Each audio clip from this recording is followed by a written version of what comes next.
On March 15, 1986, Evan Maxford entered a Toys R Us located at the Fairfax Circle Shopping Center in Fairfax, Virginia. He purchased an item that would ultimately expose one of the most ingenious espionage operations of the Cold War.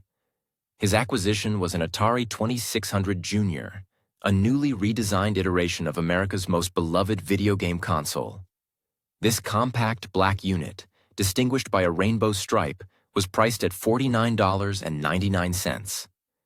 Evan, a 42-year-old electronics technician employed by a defense contractor, was making the purchase at the behest of his youngest son, Max, who had been persistently requesting an Atari.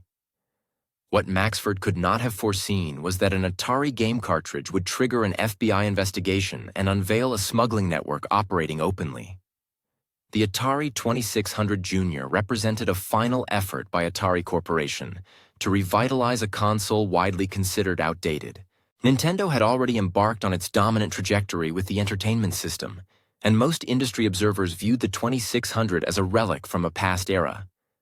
The Junior model was smaller, its manufacturing costs reduced in every significant respect, and it maintained backward compatibility with games released since 1977. For families with limited budgets, the Junior offered an accessible entry point into the world of gaming, a chance to play titles like Pac-Man, Space Invaders, or Missile Command without straining household finances. Maxford drove to his residence in Kings Park West and assisted his son Max in connecting the new console to the television in the family room.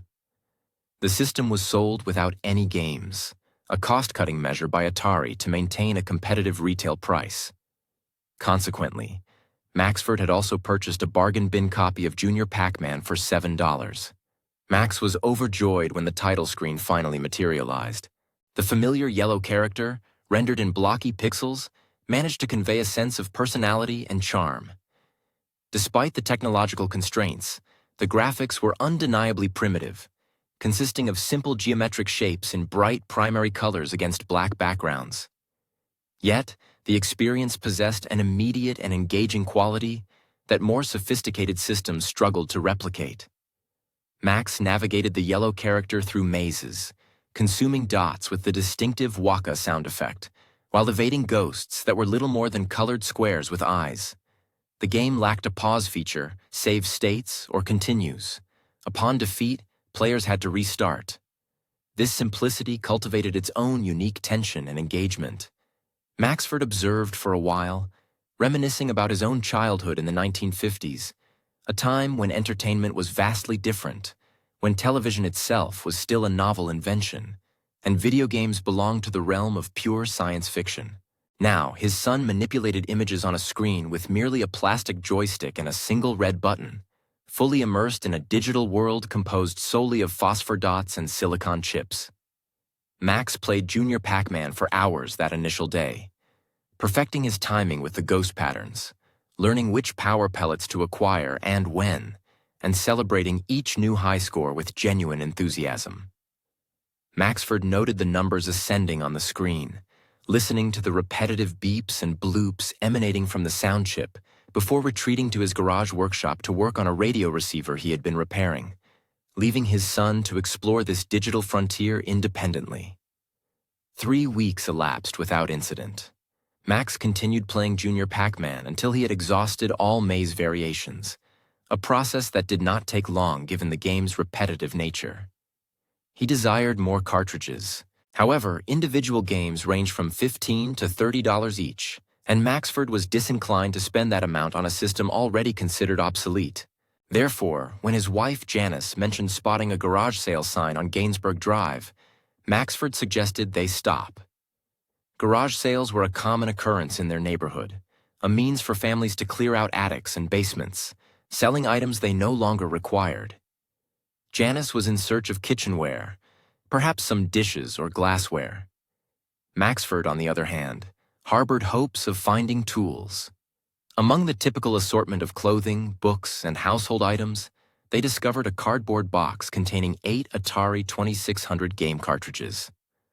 The woman operating the sale, Mrs. Eleanor Vasquez, an elderly widow appearing to be in her 70s, explained that the games had belonged to her grandson.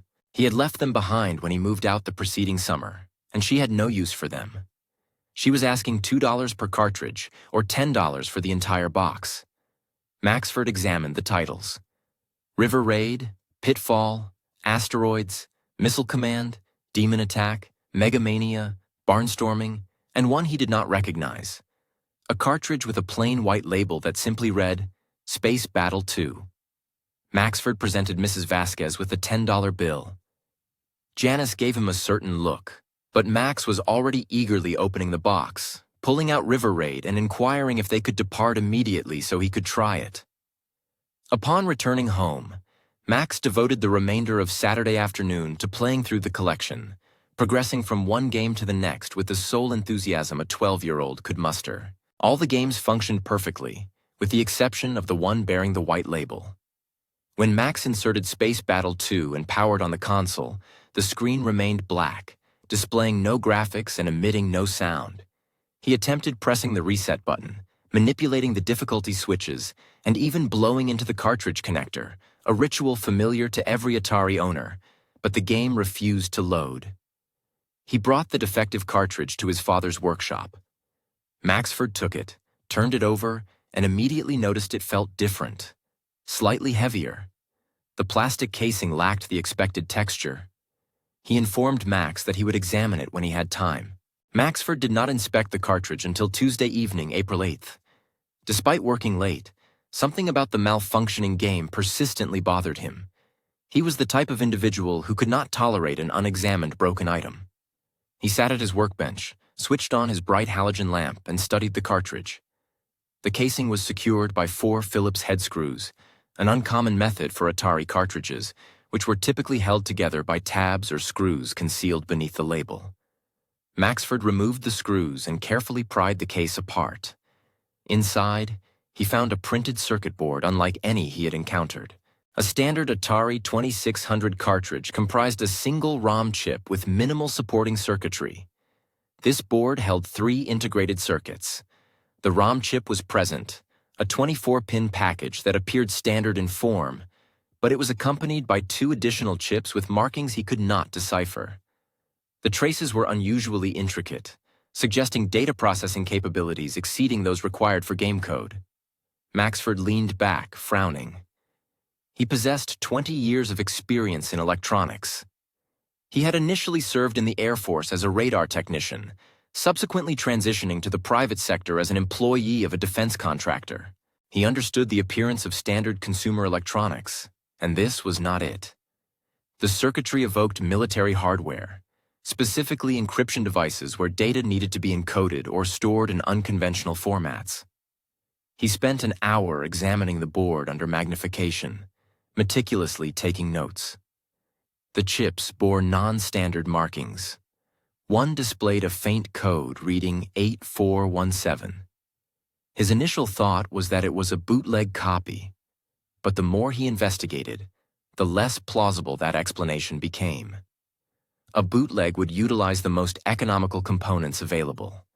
This board was over-engineered with chips that appeared to be custom manufactured. Maxford reassembled the cartridge with care and remained at his workbench for a considerable time.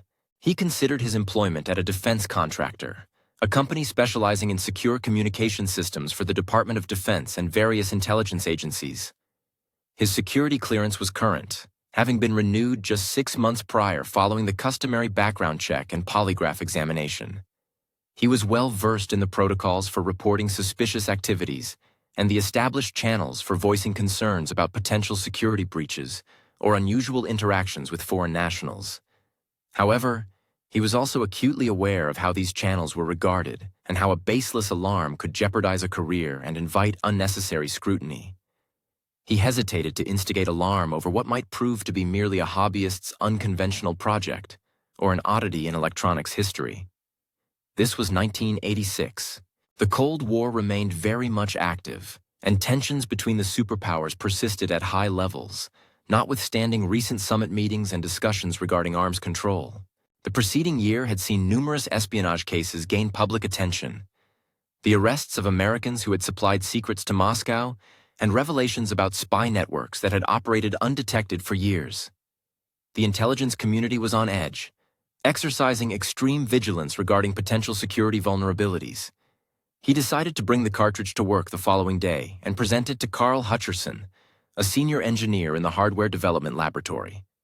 Carl held a doctorate in electrical engineering from MIT and had worked on classified projects for the NSA before joining the company in 1979. If anyone could identify these chips and their function, it would undoubtedly be Carl. Carl had encountered a vast array of electronic developments throughout his 30-year career, from early transistor designs to contemporary integrated circuits, and he possessed the kind of experience and institutional knowledge that made him the definitive resource for anything unusual or difficult to identify. On Wednesday morning, April 9th, Maxford arrived at his office in Tyson's Corner 20 minutes early and proceeded directly to Carl Hutcherson's laboratory on the 3rd floor. Carl was already present, sipping coffee from a styrofoam cup and reviewing schematics spread across a light table, his thick glasses reflecting the bright fluorescent lighting. He was 56 years old, balding, with the slightly unkempt appearance of someone who prioritized his work over his attire. When Maxford knocked on the doorframe, Carl looked up and gestured for him to enter. Maxford explained the situation, maintaining a neutral tone, striving to avoid sounding alarmist. He described his acquisition of the cartridge at a yard sale, its subsequent failure when his son attempted to play it, his own curiosity leading him to dismantle it, and his discovery of circuitry unlike anything he had encountered in his 2 decades of experience within the consumer electronics sector. He then presented the disassembled cartridge to Carl, placing it on his workbench and stepping back to allow the veteran engineer ample space for examination. Carl set aside his coffee cup, took up the printed circuit board, and brought it close to his face. For several minutes, he remained silent, meticulously inspecting the chips, tracing the circuit pathways with his fingertip, and emitting occasional soft sounds of intrigue or concern. Finally, after what felt like an extended period to Maxford, Carl carefully placed the board down and looked up. "The chips are Soviet-made," Carl stated with conviction. "The design aesthetic, the materials used for the substrate, all of it points to Eastern Bloc manufacturing, quite possibly originating from a facility in the Soviet Union or one of its allied states, such as East Germany or Czechoslovakia. The ROM chip appears to be a conventional type, a 24-pin package that could integrate with the Atari's cartridge port. However, the fact that it's an EEPROM instead of a mask ROM is immediately suspect. Standard retail cartridges utilized mask ROMs, chips with the game code permanently embedded during their production. EEPROMs, on the other hand, are erasable and reprogrammable, reserved exclusively for prototypes, development purposes, or illicit reproductions. He continued, "The other 2 chips are more difficult to identify without a more in-depth analysis. One of them might be a custom logic chip, perhaps engineered for data encoding or compression. The other exhibits characteristics suggesting it could be a form of memory controller or a decoding circuit." Although Carl could not be absolutely certain without employing testing equipment and conducting comprehensive diagnostics, Maxford inquired if this might simply be a counterfeit cartridge. Carl responded with a slow shake of his head. Counterfeit manufacturers wouldn't have been using Soviet chips in 1986, not when more economical components were readily accessible from suppliers in Taiwan, Hong Kong, or South Korea. Quote, 2. They certainly wouldn't have employed custom logic circuits and memory controllers for something as straightforward as duplicating a video game. The engineering sophistication evident in this cartridge far exceeds what any pirating operation would invest in. He added, "The presence of Soviet-manufactured components raises questions that I find deeply troubling, given the current geopolitical climate and the nature of our work." Carl instructed Maxford to meticulously record every detail concerning the yard sale. The woman's name, the address, the approximate date, and anything else he could recall. He then imparted information that sent a shiver down Maxford's spine.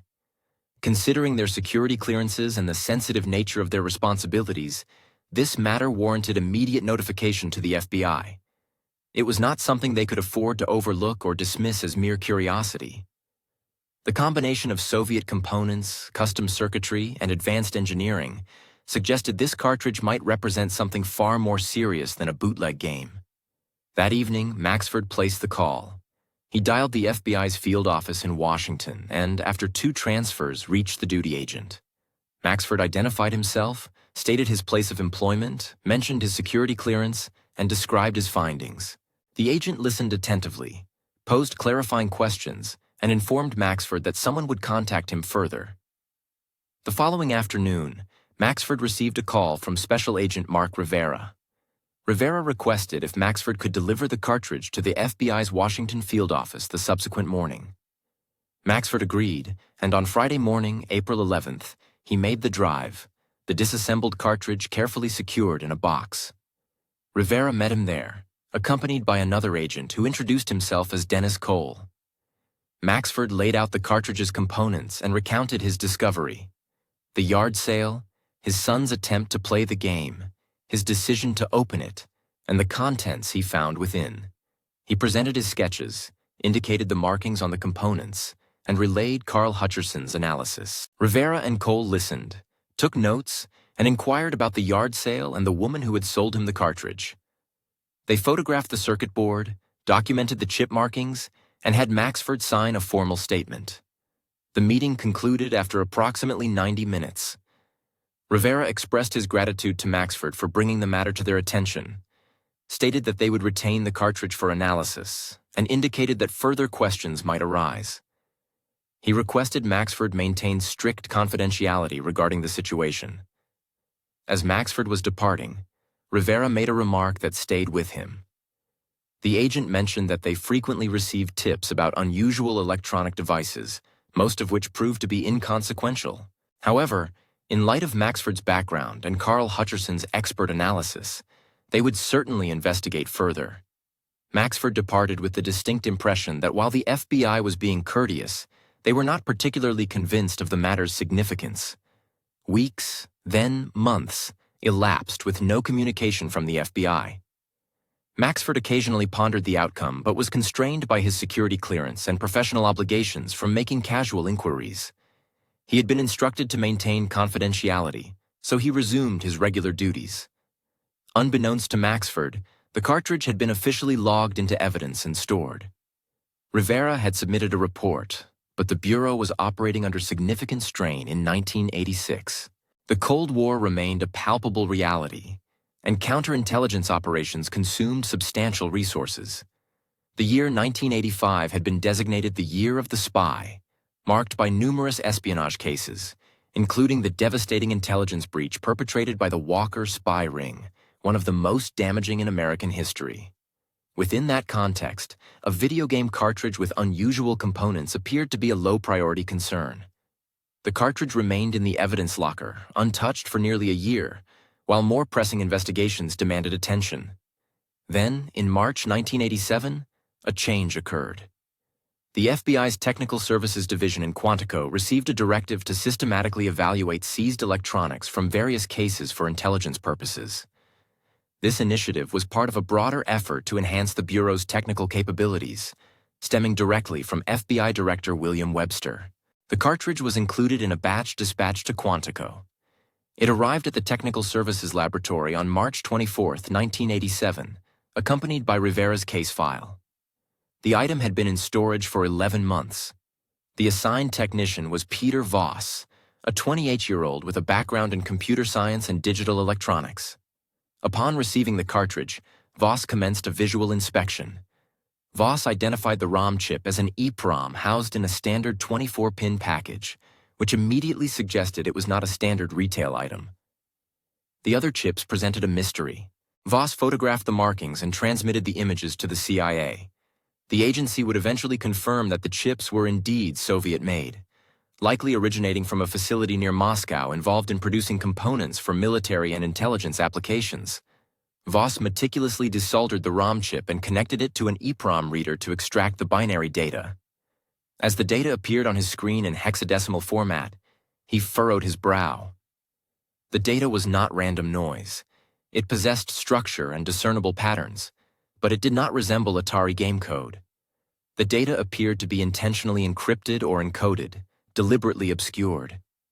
Voss dedicated 2 weeks to analyzing the ROM data, exploring various approaches.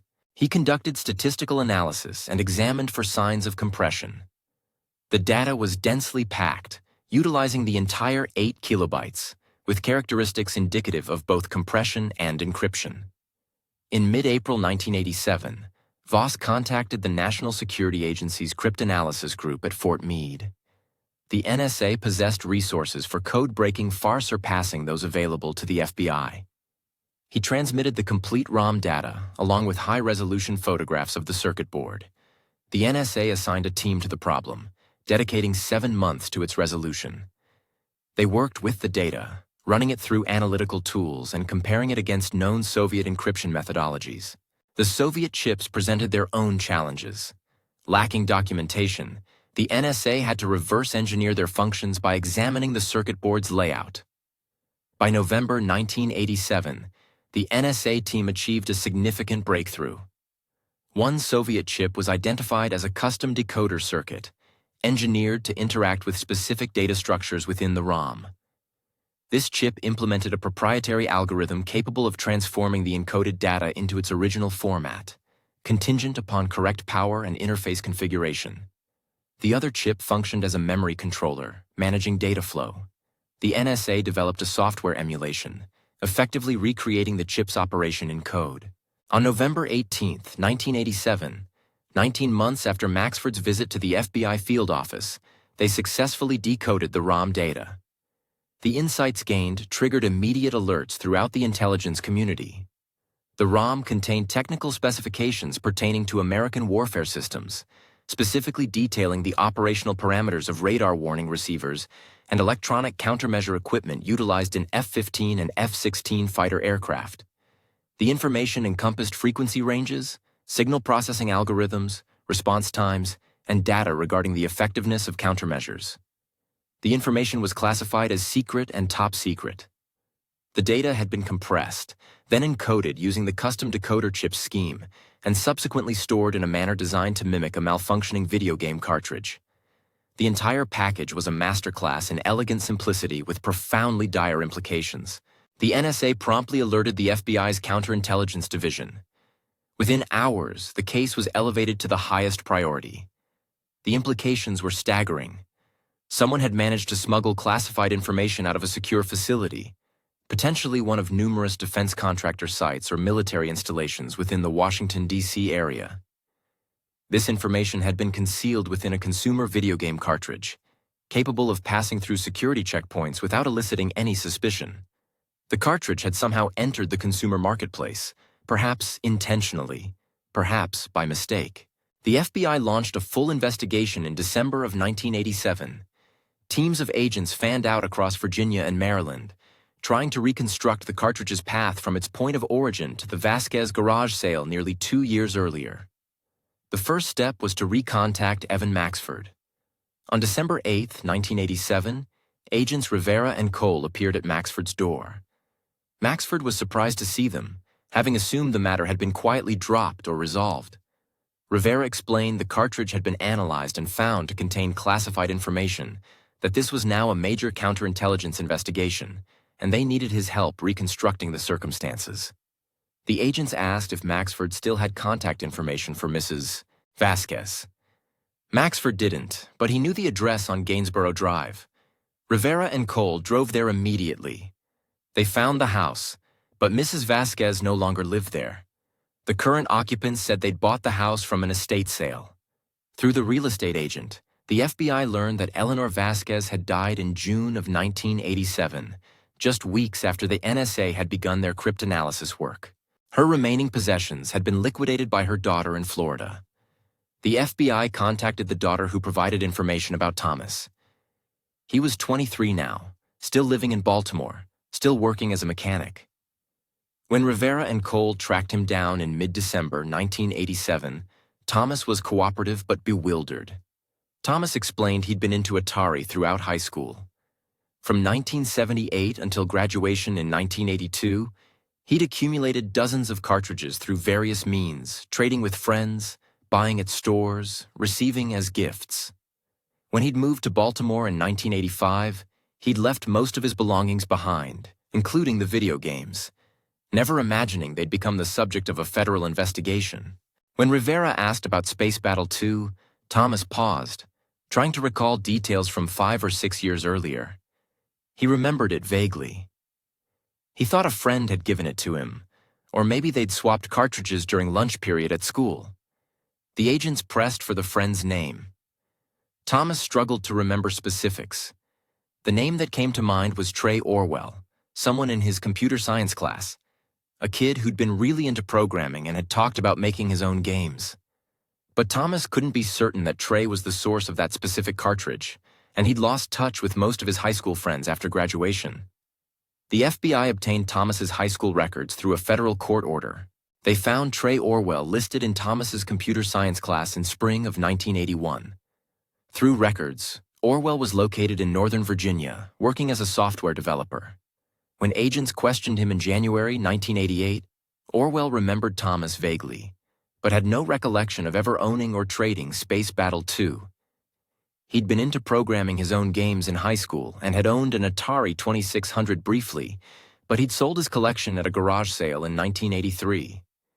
The trail went nowhere. Every lead evaporated. It was impossible to determine where the cartridge came from or how it ended up in Thomas's collection. The cartridge could have passed through a dozen hands. There were no receipts, no records, no way to trace the chain backward. The FBI expanded the investigation to examine how the classified information was stolen. The specifications belonged to electronic warfare systems manufactured by Raytheon and Hughes Aircraft, companies with facilities employing thousands with security clearances. The list of potential suspects with access to this data was enormous, spanning multiple programs over several years. Investigators looked for employees with connections to Soviet intelligence, people with both access and technical knowledge to create the cartridge. They cross-referenced personnel records with known espionage cases, examined travel records and financial transactions. The investigation consumed thousands of man-hours and produced volumes of reports, but no definitive suspects emerged. By March 1988, the FBI confronted an uncomfortable reality. The cartridge was a dead end, and the trail had gone cold. The classified information had almost certainly been compromised. If one cartridge existed, investigators assumed others did too. Some had likely reached Soviet intelligence, delivering their payloads before anyone knew to look. The FBI issued classified alerts to defense contractors and military installations, warning about data smuggling through consumer electronics. But the guidance was vague because investigators didn't fully understand the operation's scope. What they did know was this: someone in the American defense industry had developed an ingenious method for stealing classified information. They'd used the ubiquity of video games to create a smuggling network operating in plain sight. Somehow, a cartridge that ended up at a garage sale had exposed the operation, and only by accident, because Evan Maxford possessed the curiosity and technical knowledge to recognize something unusual. The investigation officially remained open. But by late 1988, active work had ceased. The case files were sealed, marked unsolved. Evan Maxford received a letter from the FBI in September 1988, thanking him for his cooperation. He never spoke publicly about what he'd found. The Atari 2600 Junior was discontinued in 1992. The video game industry had moved on to 16-bit consoles, CD-ROM technology, three-dimensional graphics. As the Cold War ended and the Soviet Union collapsed in 1991, the significance of the cartridge faded into history, becoming another footnote in the long catalog of espionage operations.